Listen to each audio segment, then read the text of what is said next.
बिस्मिल्लाहिर्रहमानिर्रहीम। मैं जी मोहम्मद सरफराज इस वेले बैठा नूरपुरी तिबिया कॉलेज गोजरा। मेरे नाल ने जनाब हकीम शौकत अली रज़ा साहब नशाही कादरी साहब तो इन्हों को पुछदे कॉलेज के बारे। हकीम साहब अस्सलाम वालेकुम। वालेकुम सलाम जी वरहमतुल्लाहि व बरकातुहू। हकीम साहब ये दसो ये जिहड़ा कॉलेज आ इत्थे गोजरे दे विच लाहौर हुंदा, लैलपुर हुंदा, कराची हुंदा, कोयटे हुंदा, पिशोर हुंदा, इत्थे की करदा है? बिस्मिल्लाहिर्रहमानिर्रहीम। मैं जी हकीम शौकत अली रज़ा कादरी नशाही इस time college Noorpuri tibia college के अंदर बैठा होया जी। तो यह अदारा जनाब हकीम इख्तियार साहब ये प्रिंसीपल ने। हाँ जी तो 4 साल तो यह अदारा इत्थे कायम है। जी हकीम साहब नहायत ही नाइस बंदे ने जी और हकीम साहब ने बड़ी कोशिशों नाल इस अदारे नू चलाया और पाया तकमील तक पहुँचाया। इस टाइम अदारा नूरपुरी तिबिया कॉलेज बड़ी तरक्की नाल अगे जा रहा जी। पूरे मुल्क चों बल्कि पूरे पंजाब चों टॉप ते वे।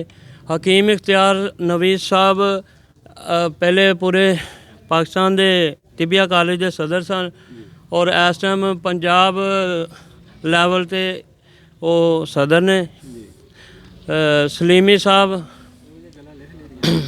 साहब जेडे वो इस टाइम साडे मुल्क दे पाकिस्तान दे सदर ने। अच्छा जी तिबिया कॉलेजां दे जिन्ने भी है सारा निज़ाम उन्होंने कोल जनाब। ये तो होगी ना जी तुहाडी तंजीम। ये जी। जिहड़ा तिबिया कॉलेज जिह च बैठे हैं इत्थे काहदी तलीम दित्ती जांदी, की पढ़ाया जांदा? इत्थे तिबिया कॉलेज विच जनाब तिबी तलीम का ही सारा इदारा है जे। तो ये काफ़ी सब्जैक्ट ने हाँ जी जिहदे च मालजात कुलियात फिजियोलॉजी नफसियात 4 साला कोर्स इत्थे हुंदा। 4 साला कोर्स हुंदा और बहुत तरबियत नाल हुंदा हाँ जी और रेगुलर इहदी हाज़री हुंदी है जनाब। जी तो स्टूडेंट वगैरह भी बहुत अच्छे ने। हकीम साहब का जिहड़ा स्टूडेंट नाल रवैया बहुत अच्छा है, नाइस ने। जी वो बेसिकली तौर पर बहुत नाइस आदमी ने जी और बहुत अच्छी तरह जिहड़ा ना स्टूडेंट नाल कोऑपरेट करते हैं, हाँ जी तामन करते हैं बहुत अच्छे तरीके नाल।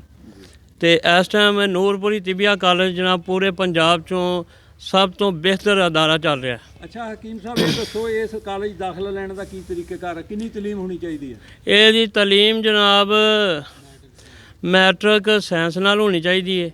अच्छा जी तो हुण तक हकीम साहब ने जिन्ने भी दाखले किए ने मैट्रिक साइंस नाल कीते ने। ये दी डिमांड आ ये डिमांड आ के ਤੁਹਾਨੂੰ ਕਿ ਕਿਹੜੇ ਮਹੀਨੇ ਲੈ ਹੁੰਦਾ ਦਾਖਲਾ? ਇਹ ਦਾਖਲਾ ਹੁਣ ਜਿਹੜਾ ਨਾ ਸ਼ੁਰੂ ਆ ਤਕਰੀਬਨ ਦਾਖਲੇ ਸਾਡੇ ਨਾ ਤੇ ਰਿਜ਼ਲਟ ਤੋਂ ਬਾਅਦ ਹੋ ਜਾਂਦੇ? ਮੈਟ੍ਰਿਕ ਦੇ ਰਿਜ਼ਲਟ ਤੋਂ ਬਾਅਦ ਅਸੀਂ ਨਵੇਂ ਸਟੂਡੈਂਟ ਜਿਹੜੇ ਉਹਨਾਂ ਦੇ ਦਾਖਲੇ ਸ਼ੁਰੂ ਕਰ ਦਈਦੇ ਆ। ਜੀ ਤੇ ਨਵੰਬਰ ਦਸੰਬਰ ਫਰਵਰੀ ਤੱਕ ਇਨਸ਼ਾਅੱਲਾ ਇਹਦੇ ਆਖਰੀ ਡੇਟ ਹੁੰਦੀ ਹੈ। ਤੁਸੀਂ ਵੀ ਹਕਮਤ ਕਰਦੇ ਆ? जी मैं हिकमत भी करना और मेरा अनारकली बाजार च पंसार स्टोर है। पंसार स्टोर है अनारकली बाजार लाहौर? नहीं इतना गोजरे के अंदर जनाब। अनारकली बाजार है। हाँ जी गोजरे क्या च बात है, अनारकली दी हर जगह ही चले। माशाअल्लाह जी माशाअल्लाह झांझर छण के माशाअल्लाह ਧਮਕ ਜਲੰਧਰ ਪੈਂਦੀ ਵੇ। माशाअल्लाह ਤੁਹਾਡਾ ਕਿਸ ਨਾਮ ਤੇ ਪੰਸਾਰ? अली शहबाज पंसार स्टोर एंड दवाखाना जनाब अनारकली बाजार गोजरा के अंदर मेरा अपना है वे। ਠੀਕ ਹੈ ਜੀ उस तो बाद फिर घर भी मतलब चलता वा। ਮਾਸ਼ਾਅੱਲਾ। अल्लाह करे बड़ी अल्लाह की रहमत आ। असी खानदानी तबीब हाँ, मेरे वालिद साहब भी तबीब सन ਅੱਛਾ और दादा जी ਜਿਹੜੇ ਉਹ ਵੀ ਤਬੀਬ ਸਨ ਔਰ ਰੂਹਾਨੀ ਇਲਾਜ ਵੀ ਕਰਦੇ ਸਨ। ਕੀ ਬਾਤ ਹੈ, ਤੁਸੀਂ ਵੀ ਕਰਦੇ ਹੋ? ਤੇ ਅਸੀਂ ਵੀ ਹੁਣ ਇਨਸ਼ਾਅੱਲਾ ਰੂਹਾਨੀ ਇਲਾਜ ਵੀ ਕਰਨੇ ਆ ਠੀਕ ਹੈ ਜੀ ਤੇ ਹਿਕਮਤ ਵੀ ਨਾਲ ਕਰਨੇ ਆ। ਜੀ ਠੀਕ ਹੈ ਹਕੀਮ ਸਾਹਿਬ ਤੁਹਾਡਾ ਬਹੁਤ ਬਹੁਤ ਸ਼ੁਕਰੀਆ। ਬਹੁਤ ਸ਼ੁਕਰੀਆ ਜਨਾਬ। ਸਲਾਮਤ ਰਹੋ। ਅੱਲਾ